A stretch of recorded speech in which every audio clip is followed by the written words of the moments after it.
এখন আমরা অস্ট্রেলিয়া মহাদেশ নিয়ে কথা বলবো। এই অস্ট্রেলিয়া মহাদেশটা আপনি যে দূর থেকে দেখেন এখানে, তাহলে আপনি বুঝতে পারবেন এখানে এই অস্ট্রেলিয়া মহাদেশটা আপনার পৃথিবীর দক্ষিণ গোলার্ধে অবস্থিত। তার মানে এখানে আপনার এই জায়গাটা হচ্ছে আপনার দক্ষিণ গোলার্ধ। ওকে, আচ্ছা, এরপরে আপনি এখানে একটু আসেন যে অস্ট্রেলিয়া মহাদেশটা আমাদের এখানে এই উপরের দিকে দেখুন, আপনার এখানে প্রশান্ত মহাসাগর আছে এখানে, এবং আপনার এই দিকে আপনার আছে ভারত মহাসাগর, বুঝছেন?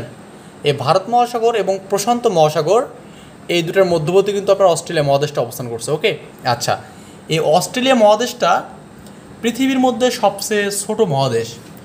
পৃথিবীর মধ্যে সবচেয়ে ছোট মহাদেশ, এটাকে ওশেনিয়া বলা হয় এখানে। তার মানে এই ওশেনিয়া, দেখুন ওশেনিয়া মহাদেশটা স্বাধীন দেশ কটা আছে? 14টা আছে এখানে, ক্লিয়ার?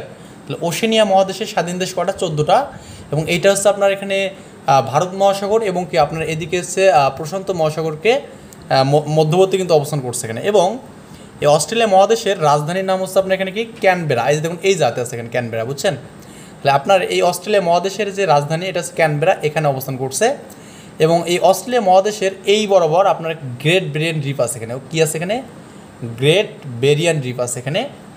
তো এই যে আমাদের এখানে অস্ট্রেলিয়া মহাদেশের বিষয়াদি, এখানে আরও কিছু বিষয় আছে এখানে অস্ট্রেলিয়া মহাদেশের। তো এই অস্ট্রেলিয়া মহাদেশের একদম পশ্চিমের দিকে এখানে, ওকে, গ্রেট সিডনি মরুভূমি আছে এখানে। তার মানে একটা মরুভূমি আছে, তার নাম কি?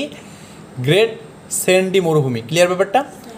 তো এই যে বিষয়গুলো আমাদের এখানে এই অস্ট্রেলিয়া মহাদেশের মধ্যে সবচেয়ে কিন্তু গুরুত্বপূর্ণ। এবং আপনি যেখানে একটু খেয়াল করুন, অস্ট্রেলিয়া মহাদেশের একটু ডান দিকে তাসমান সাগর আছে। ওকে, কী আছে এখানে? তাসমান সাগর। এবং আরেকটু ডান দিকে আপনার কী আছে এখানে? নিউজিল্যান্ড আছে এখানে। এই জায়গাটা নিউজিল্যান্ড। এবং এই নিউজিল্যান্ডের মধ্যে আপনার এখানে কুক প্রণালী আছে এখানে, যেটা নিউজিল্যান্ডকে ভাগ করছে। ক্লিয়ার ব্যাপারটা?